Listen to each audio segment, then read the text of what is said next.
Hello, everyone. This is another episode of Candid Craic with two guests. Well, one is a co-host, Richards. How are you? I'm very well, Oscar. Thank you. And on the other side, we have Steven. How are you, Steven? I'm very good. Thanks, Oscar. Excellent. Thanks for joining us today. Let me start to ask you with the first question, Steven. Who is Steven? Well, Steven actually is in a metamorphosis at the moment.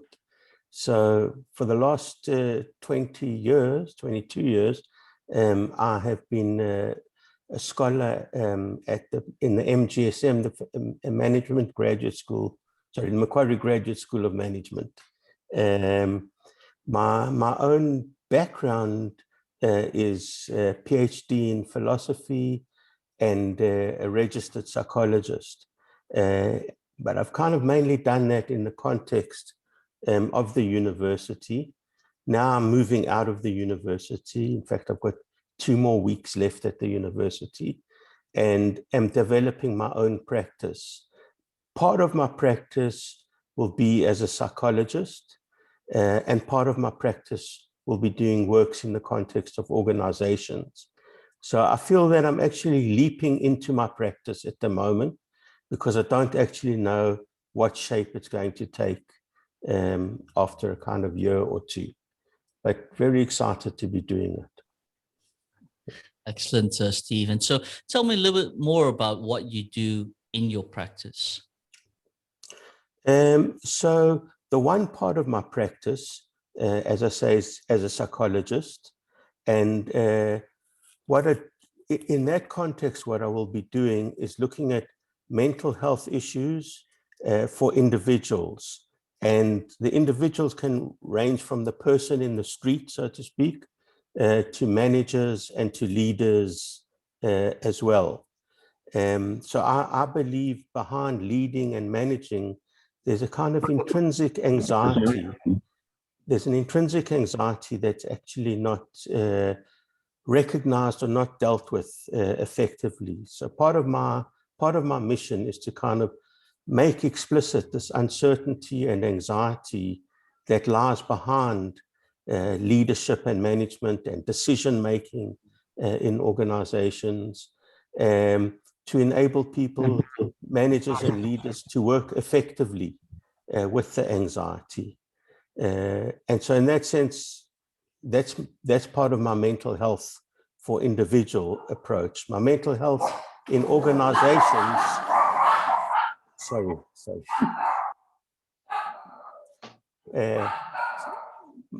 my mental health in organizations is around designing courses and developing workshops for organization around the broad theme of mental health and its effect on organizational life. So how does that intersect with the work you did at the university, Steven? Is it a new direction, or has it always been part of your lecturing and research? I think it's always been part of my lecturing and research. In the early 1990s, I actually was very involved in the emergence of what was called philosophical counseling or philosophical practice. And so I think so much of my work is kind of influenced by philosophical practice.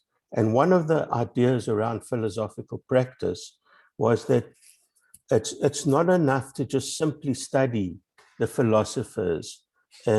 We need to be able to tune in to way the conventions and cultures that we've inherited affect our action. So for example, we inherit a notion of management, but we hardly know that we've inherited a notion of management, and we think we've freely chosen this notion of management, but actually we're governed by histories of management from schools to uni to other organizations. And philosophical counseling is that kind of activity in which we reflect in moments of surprise, disruption, uncertainty. We start to kind of reflect on how our core assumptions have shaped our history. And the purpose for doing that is always to open up new possibilities for ourselves. So our kind of history limits our possibilities, and we've got to be able to come to terms with our history in order to open up new possibilities. And I think that framework kind of was very fundamental to all my teaching at MGSM. I used a simple model for all my teaching. It was called convention, disruption, and vision. And the kind of central focus was that in times of convention, we just get on and do what we have to do. And conventions are necessary to enable us to get on and do what we have to do. But at some points in times, our conventions are disrupted. And we haven't really been educated to work with disruption of conventions. And so part of my process, whether it was in leadership or coaching or in global mindset, was to enable people to work with disruption to open up new visions or new possibilities for themselves. So I taught philosophy like that. I taught coaching like that. I taught psychology like that. Leadership, global mindset, were all taught within that framework. And I see that framework is still underpinning the work I do now. It's just now it's become, it's moved into more kind of real life contexts. So can you talk a little bit about how you might do that in practice? So when you're talking about this disruptive bit, so you're taking people out of conventional thinking and you're putting them into a disruptive arena to try and get them to understand different perspectives. What does that process look like?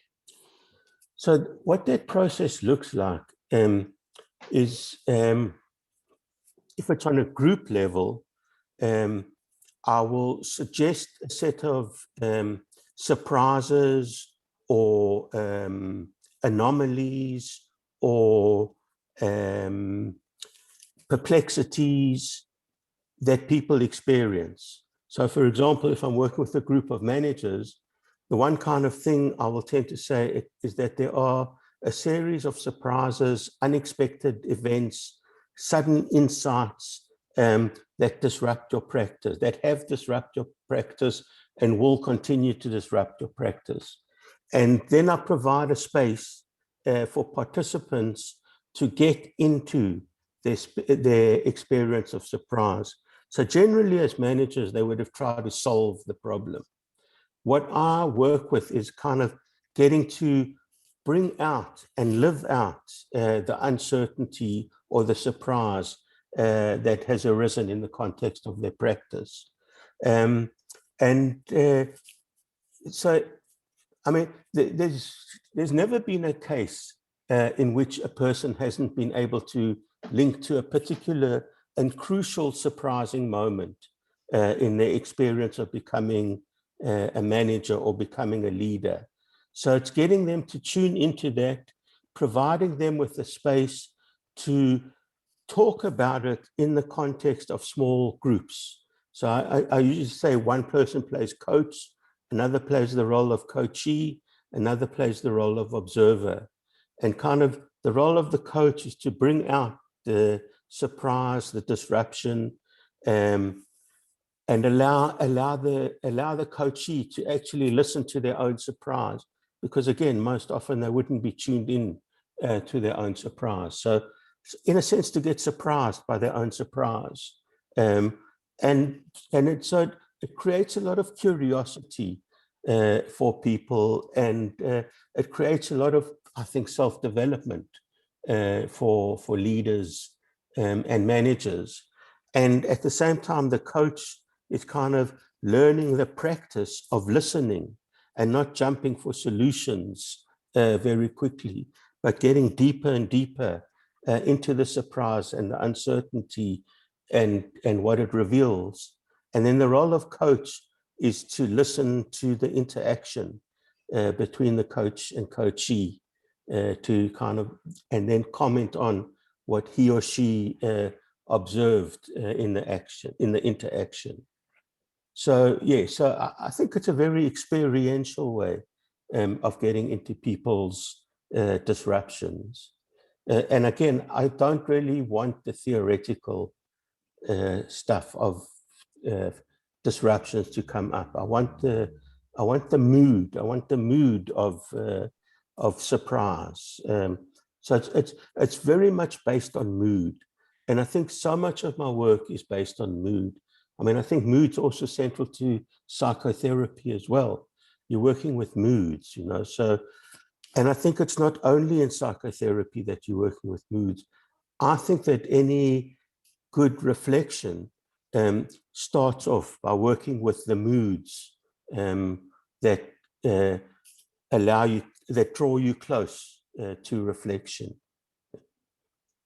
I mean, it's quite a lot of that seems counter to standard ways of performance coaching in the workplace, where they only focus on the goals and the targets. And so you know, what extra do you think comes out of that process and that the normal formalized ways of doing coaching? Because I believe a lot does, but you've been doing it, you know, it's part of your practice. So what are the revelatory things that emerge from opening up this space? I think one of the things is participants kind of actually experience themselves. I don't know if that makes sense, but they actually experience their own issues. So their issues stand out and jump up for them, and they do it in a moodful way. So there's a real surprise that goes on. What I think that what's also, I think, central to it is it builds up a psychological flexibility and a flexibility to withstand uncertainty. I think the kind of cookie cutter approach to coaching, as with the cookie cutter approach to psychotherapy, is very rigid and very limited. It actually doesn't really get into, for want of a better word, the existential dimensions of the self. It really doesn't get there, and it doesn't want to get there. So those traditional approaches to coaching and therapy are very stage managed approaches. So it's kind of, as I think you said, it's very formulaic. You know, you'll start off with A and you'll go to B and you'll go to C, and there won't actually be that level of personal engagement between the coach and the coachee.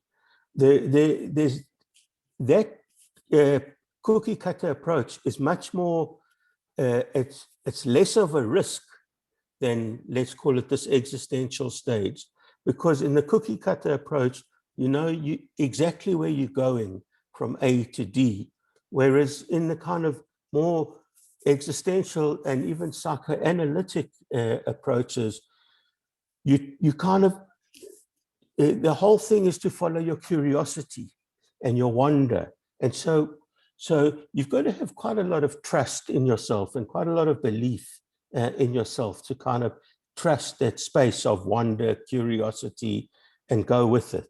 And generally in the cookie cutter approach, that's cut out.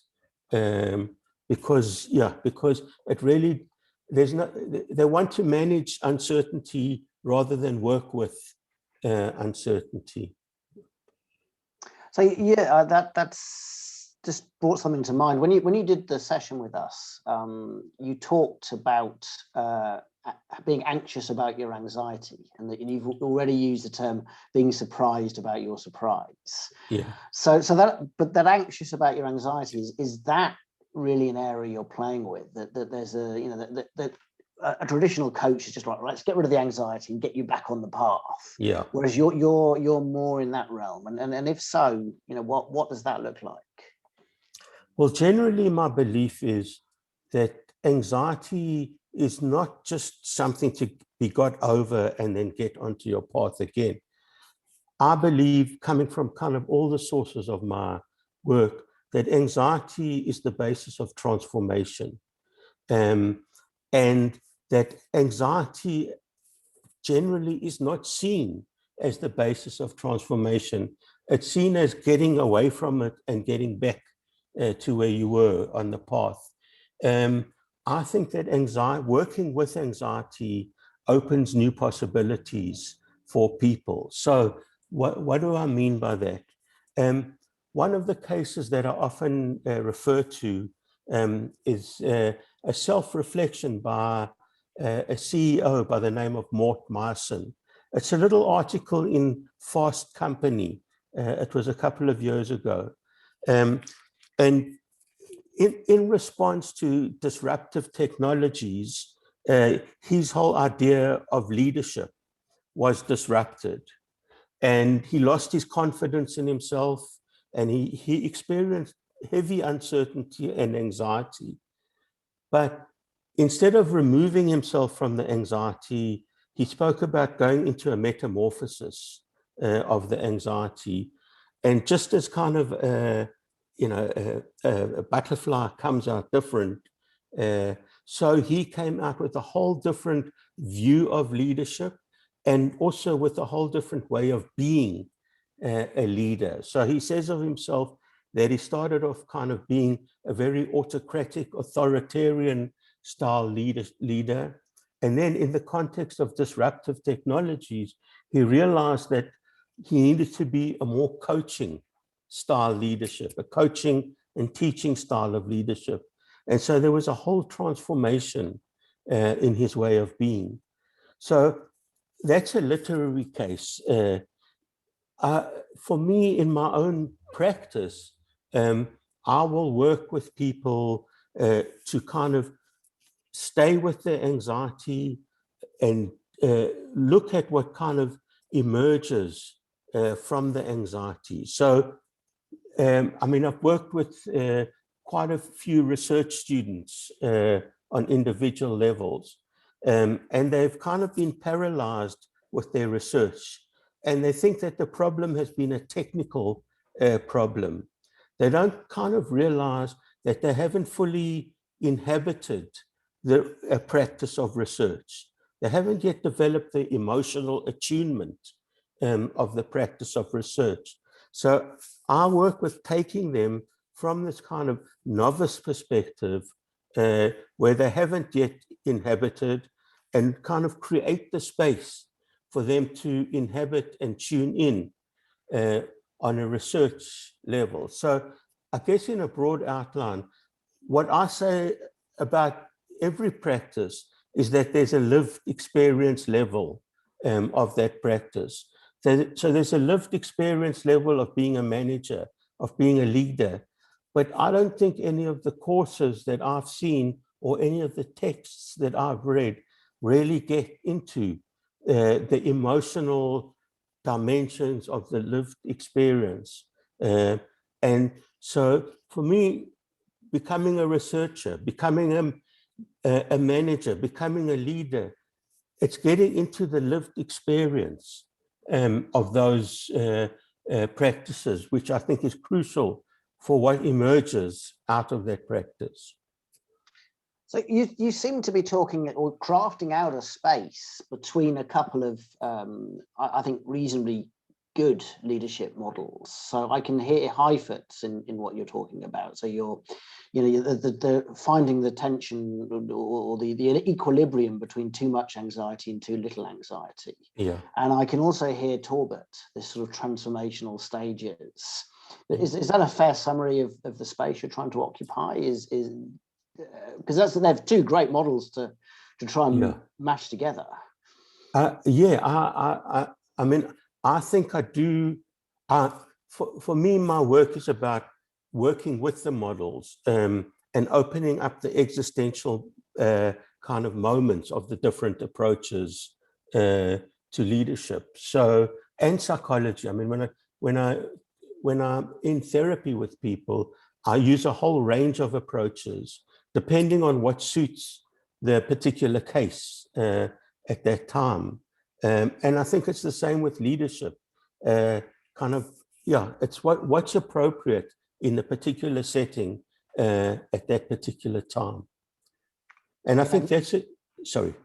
No, it's just the idea of context. I mean, the lived experience in context. So that's what you're injecting all the time. Is you've got these philosophical and leadership models that you can play around with, but you inject the context, you inject the appropriateness, you inject the lived experience, and put all that together in a package of metamorphosis, as in your own terms.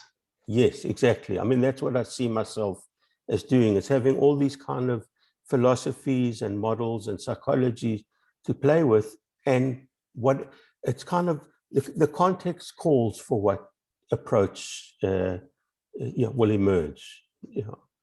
And that's also why I'm a bit frustrated with universities, actually, because universities are to me quite decontextualized. The students in a classroom, they're really abstracted from context. They're not in context, and that. My love is to play with people's concerns in the context, in the moods that they're in. Stephen, you kind of, Richard, you kind of already touched on the anxiety, but another thing you mentioned, Stephen, was about disruption. And you mentioned that a lot of people haven't been able to work with that. Why is that? Well, I think one reason is we haven't really been socialized as communities. We haven't been socialized into working with disruption and anxiety. I think we've been socialized for routine and regularity. And so about developing more habits, but not about working with the uncertainty of disruption. So I think that the levels on which we're socialized is one reason.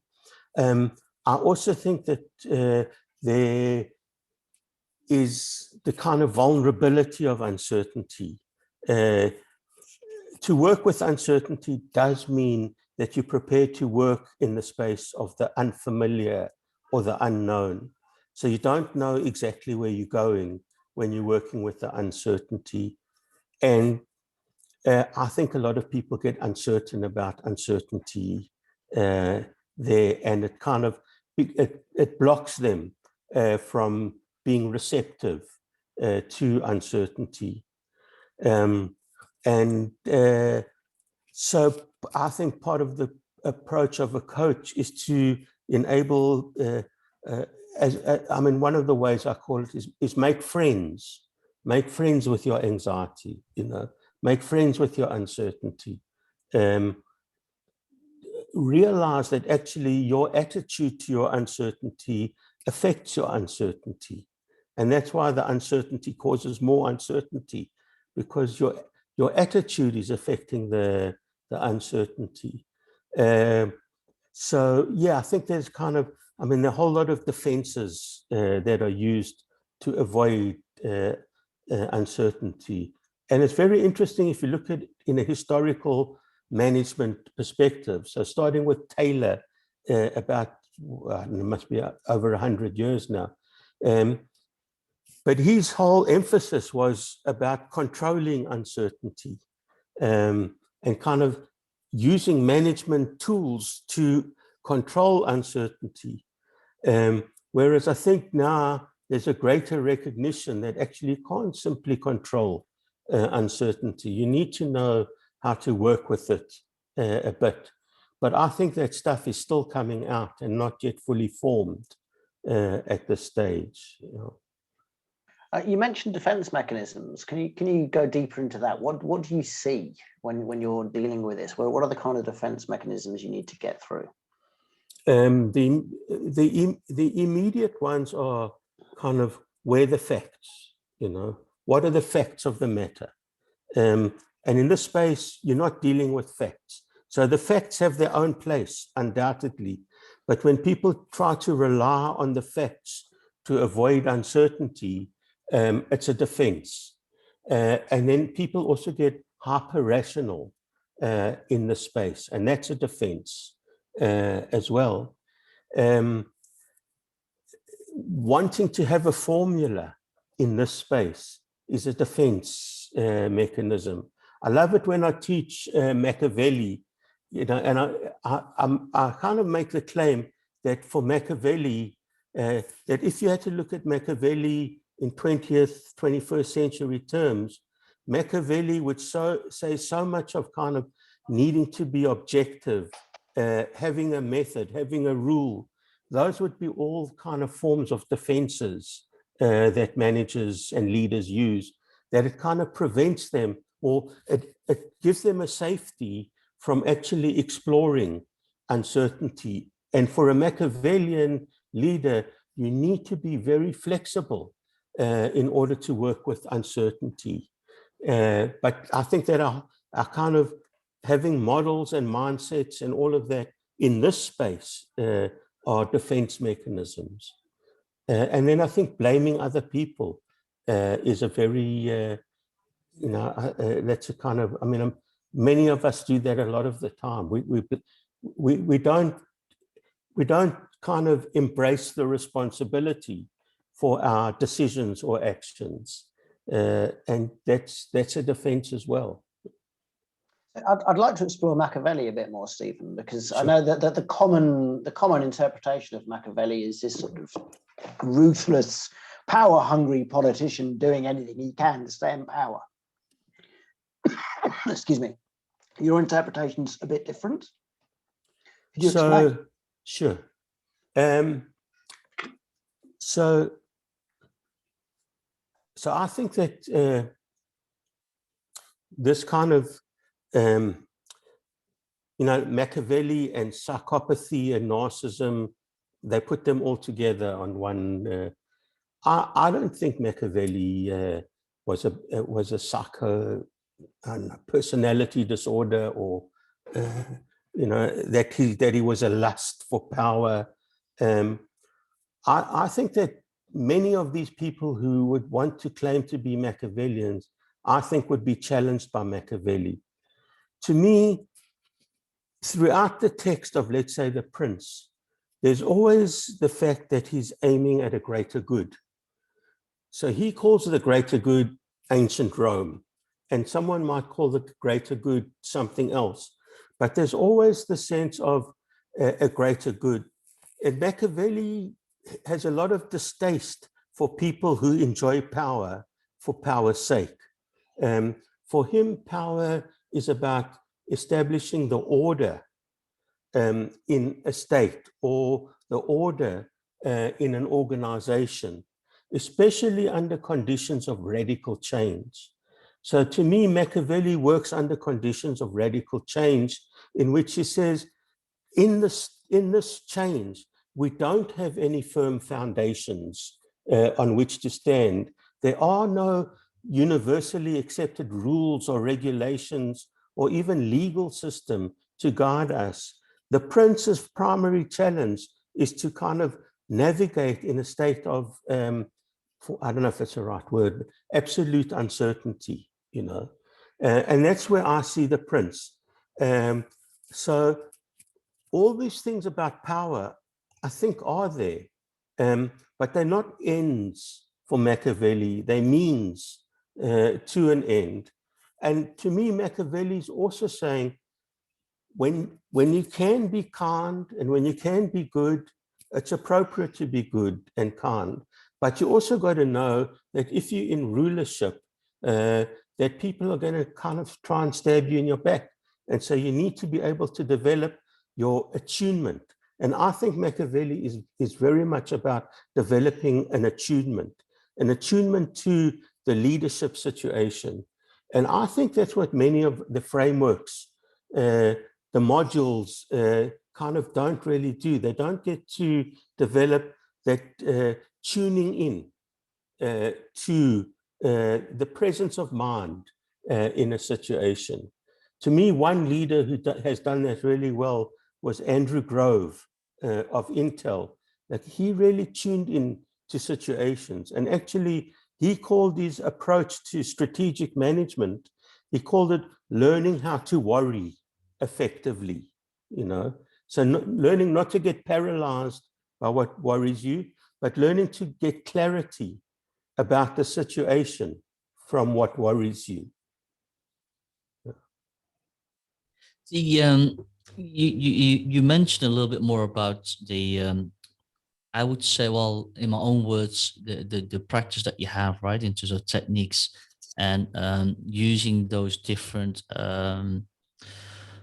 coaches and a coachee approach. So you basically building up a sort of self-reflective environment by looking at from different angles or metaphors. Yeah.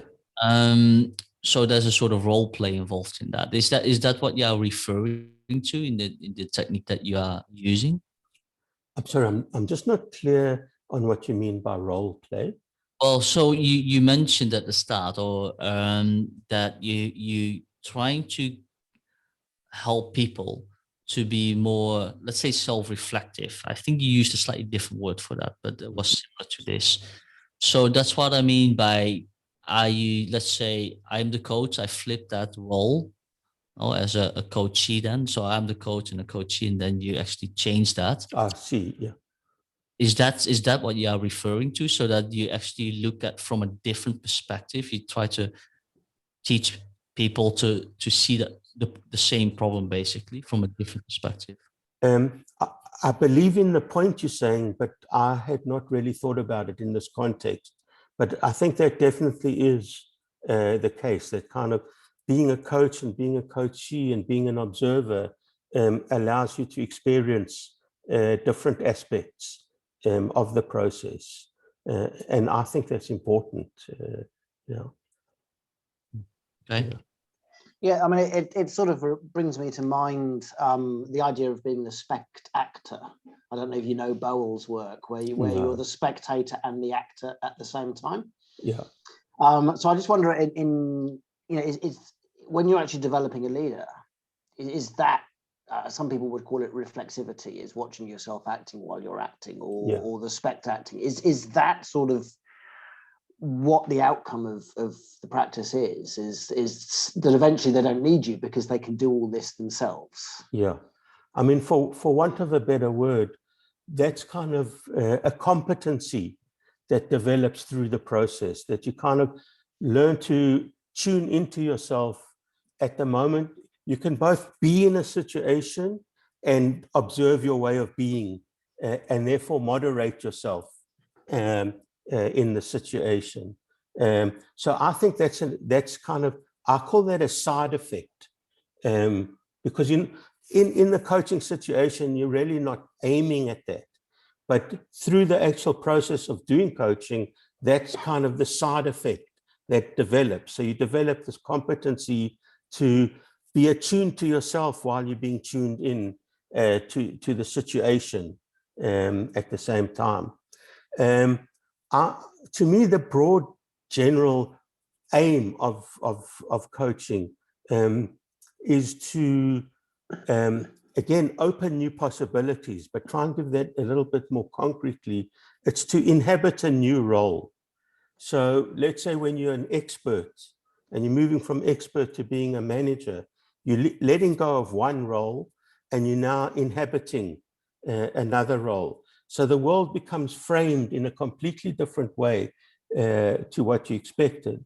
And so, yeah, I think that so much of it is about enrolling people into new possibilities for doing things. Yeah. So how do you do that? Do you get them to focus on the demands of the role, or the demands of the self, or both? Or, I mean, the expectations of the audience? I mean, there's a whole bunch of things that transformational shift is required. I mean, are you mixing them all together? I think what guides me is, I think that I'm attuned to the mood of the coachee, and I'm always following the mood of the coachee, and I'm allowing, I think, what I'm then making explicit what I'm seeing pop up in the coachee, but they're not seeing that pop up. So in a sense, like it's kind of being a mirror, but a mirror to their moods. I think moods are very crucial, and they're very heavily underestimated in leadership and management. So Yes, so I'm following the process of a mood. And the other term that I use, not my term, it was developed by Eugene Gendler. He speaks about what he calls felt sense. And a felt sense of a situation is that the felt sense of a situation is something is stirring in you, but you're not quite yet sure of what that is stirring in you. And the more you're able to unpack that kind of uncertainty or that kind of lack of clarity, the more it opens up for you. So we have like a felt sense. I mean, I think having the word on your tip of your tongue, not being able to get it out, is a form of felt sense. You know, there's something happening there, but it hasn't been named yet, and it hasn't been articulated. And I think that's very crucial to working through coaching or therapy and leadership as well. You know. Does that make sense? Yeah, it does. I mean, you and I obviously have read quite a lot of the same literature, so I can see it makes sense. I mean, I'm hearing, reflective work on the self and readiness for a transformational leap. I mean, I'm hearing Kierkegaard in a lot of what you're saying, and so again, understanding uncertainty and understanding melancholy and mood and this kind of. So I see it. You know, it's all coming from stuff I'm quite familiar with. Yeah. But Oscar's the more interesting person to ask because he requires another level of translation, perhaps. So Oscar, what do you think? For me, so it's fascinating. Steven, you are the first person that actually talks about mood, and maybe so. I'm quite fascinated by this. Of why do you use the term mood? How is that different? Because I typically hear people talk about emotions, behavior, but you talk about mood. Why do you talk about mood so much? So, in principle, the distinction in kind of Heideggerian literature between emotion and mood is that emotions are more fleeting, whereas moods kind of underpin us. They're much more long-lasting. They're tied up with our values. So from this perspective, if you want to know what your values are, it's not just a matter of kind of abstract thinking. I love honesty and integrity. It's kind of, what do you care about? What you care about shapes what you value. And caring for Heidegger is a mood. So with Heidegger's view of a person, rational thought, all other forms of thought are situated in the context of care. And care is the basis of what you notice and don't notice in a situation. So if you, let's say, a new mother, you're going to care about the child. I was, a few months ago, I was sitting with a group of friends and like very engaged in conversation. And I heard the sound, but I kind of totally let it go. But at that sound, the mother of that child stood up and said, "Oh, my baby's crying." So she was very attuned to her baby. And because she was tuned to her baby, she noticed her baby's crying. And I wasn't attuned to the baby. The sound I was hearing was really in my background of my mind. I wasn't attuned to it at all. But I became attuned to it once she stood up and said, "Oh, my baby." Then I connected that something had been going on for me as well. So kind of what Heidegger says, our care and our concern is reflected in our moods about things. So if I can just give an organizational example, and I'll go back to Andrew Grove again. Andrew Grove said, to be a strategic analyst, it's not just about having thoughts and ideas and facts. It's the mood that you're in that's crucial to being strategic. And as I said earlier, his mood was worrying.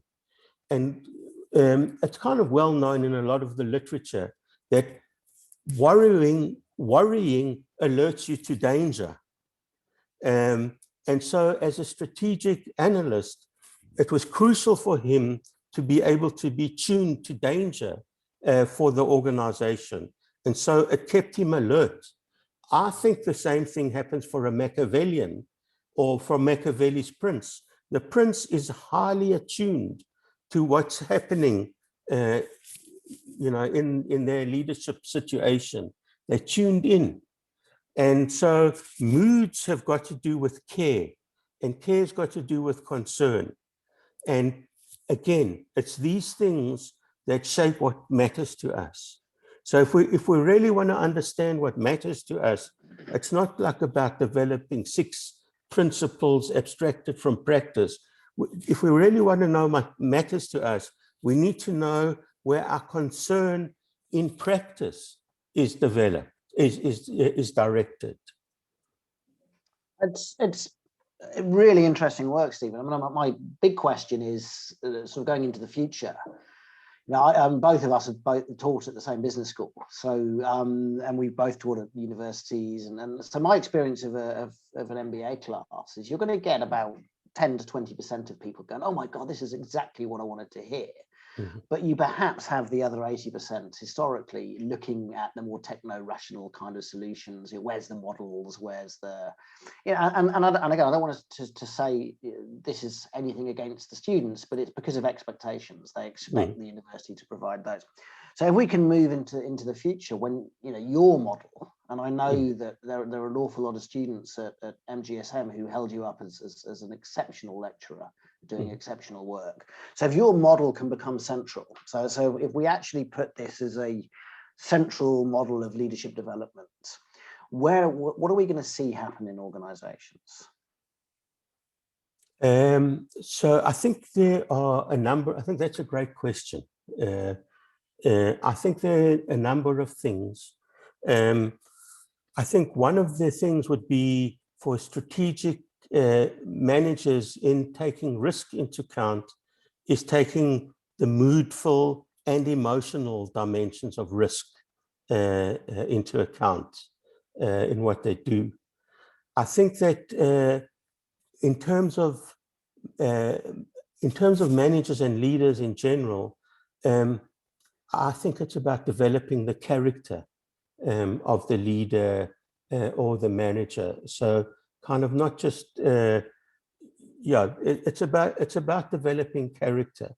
And I think character is important. I mean, there's so much work on toxic stuff done in organizations.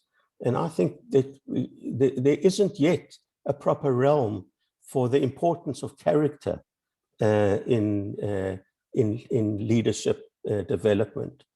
And I think for the individual leader or manager, it helps them to manage stress and anxiety and uncertainty much more effectively than at the moment. I also think, I mean, as is central to what you guys do, working in this kind of way allows for dialogue rather than kind of for monologue or authoritarian management. So I think there's so many models in leadership and management who speak about psychological flexibility and being able to work with uncertainty and risk and all of these things. But I don't know if the practices are yet there for them getting to those points. So I see that there's an aspiration to be there, but it's still relying on old techniques and mindsets and socialization. So so for me, my space at the moment, trying to carve out my space is, I think there are many people who go into psychotherapy who are there. And so in a sense, it's easier to work with people in psychotherapy because kind of their uncertainty, their anxiety is kind of bubbling over, so to speak. It's much more of a challenge to work with it in an organizational space. And what I want to do is kind of work with mental health and look at the kind of strategic value of mental health, that it's not just about getting better or getting back on the path again. It's actually about opening new possibilities, which I take directly from Kierkegaard. Yeah, I mean, character developing dialogue is something that I can really align with. I mean, and I think the difference between personality and character is something that we really need to grasp. You know, yes. Nothing is a test of your personality; it's a test of your character, which is something we constantly have to work on. And so to the kind of work that I do, I mean, all of us are fragile and flawed, and so that character is always being tested, and we then need to dialogue with others to help. And as part of that, the mental, you know, you actually create environments that are more psychologically healthy and less causal of challenging mental health issues. Yeah. So that's if that's the future that you're looking at, Stephen, I'm fully aligned with that, because that. Yeah, I totally resonate with it. Totally. I mean, that's yeah.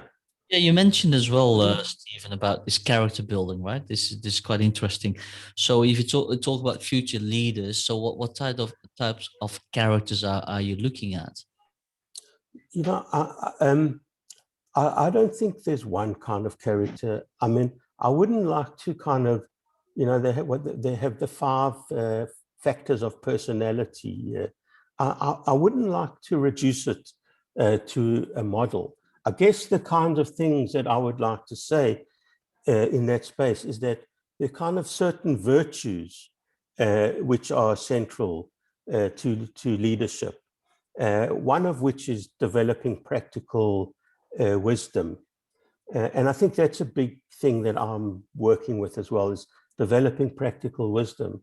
And I think it also goes back to courage as another virtue that a leader needs to have. I think that,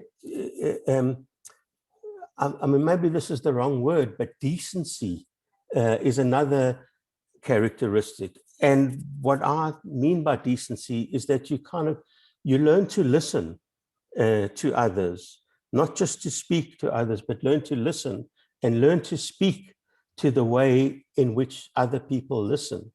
For me, my hero there is Nelson Mandela. I think Nelson Mandela knew exactly how to tune into other people because he listened very deeply, whether it was his enemy or not. He really listened very deeply to others. And I think that was part of his ability to enable other people to undergo radical transformations. So I guess if I was to wrap it all up in a person, for me, Nelson Mandela is totally my hero. Not a bad hero to have. Yeah. Oscar, no, I'm interrupting. Please go ahead. No, I was just saying, okay, for those people that were just wondering where you're from, that probably is a bit of a well, but go ahead. Yeah, and I'd like to say Mandela developed that character. It's not something that just happened. I mean, as Richard said, we're all flawed. Mandela said we're all flawed, and it's how we work with our being flawed. Can we work productively with our being flawed instead of being reactionary and start kind of getting into a victim mentality? And that's where I think, yeah. Yeah, you're talking, so Jeffrey Pfeffer's work on leadership BS, he actually uses, I think, Mandela and Kennedy as the anti-authentic argument in terms of how authenticity has been hijacked by a very narrow body of thought. And so look, Kennedy and Mandela both changed their character repeatedly throughout. They became what the environment needed them to be, and they worked very hard on that as they moved through their career. Which I've always had. You know, this is a really good argument as to what good leadership looks like. You know, you become the character that is needed when it is needed, and you're totally adaptable and flexible to changing that as different things are needed. Absolutely, and Heidegger actually calls that authenticity. You know, for Heidegger, authenticity is that kind of responding in situations to what is called for from the situation. So it's this whole, for Heidegger, authenticity is responsiveness rather than reactiveness, you know. It's responding, it's being there. It's really being there. And to me, I see that in Machiavelli as well. I see Machiavelli is calling for a leadership of to be there, you know, and in Machiavelli terms, he calls it the winds of change, you know, so he's much more poetic about it, but it's the winds of change and the winds of fortune. And to me, that's the kind of leader who's very responsive to how things do change and how do you work in all these different contexts, you know? Yeah, I mean, it's interesting, and you go into Heidegger and a different version of authenticity, because yeah, that's very different from what I see being pumped out into the world at the moment. And the same, so what I see being pumped out into the world is immediacy. Just say what you think without no reflection at all, which of course in Kierkegaardian terms, without being too esoteric, immediacy is the opposite of authenticity. Totally. We're actually selling the opposite of authenticity in a lot of the practice that's out there. Yeah. Which will sort of take me into my final question, because we argue, Oscar and I, that bad or context-free organizational practice is costing organizations about $9 trillion worldwide every year, because they just lose, you know, they do the wrong things, they focus their attention on the wrong things, and they're failing to realize possible futures. So our $9 trillion question is, if you could design an organization with your practice in the middle of it, you know, what would it be like? What would it look like? What would you hope to see? Sure. Big question, I know, big question, but we like to finish with it. We like to finish with a big bang, Stephen. I've never ever thought of that.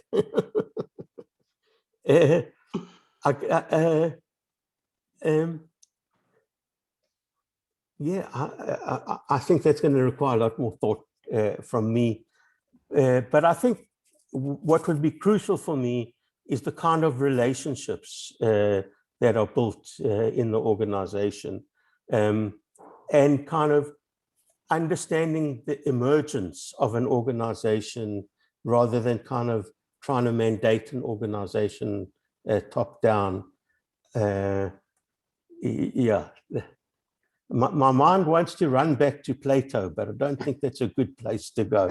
Well, I think emergence is probably something to work. So what do you mean by emergence, Stephen? So you say an emergent organization, that would be something to play around with. So what do you mean by that?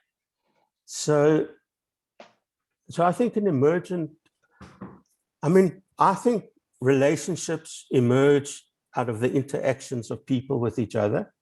So you don't know the relationship, for a long time, you don't. And so the relationship is always emerging. And I think organizing is also always emerging. Whereas I think in the 20th century, there was kind of the idea of having a blueprint that you defined in advance for organizing. Whereas kind of, I think it's kind of, I don't know.